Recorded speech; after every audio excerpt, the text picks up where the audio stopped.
This is real Southern chicken and dumplings made from scratch, the way it's supposed to be.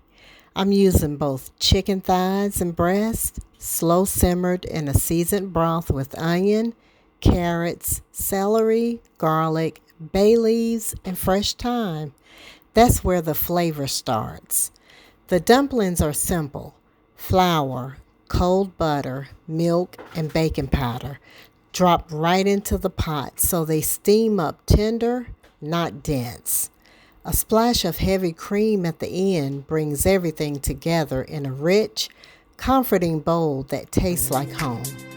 No shortcuts, no store bought dough, just honest Southern cooking done right.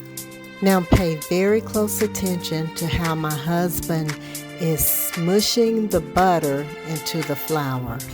And pay very close attention to how gently he is handling that dough. You do not want to be rough with it. Enjoy.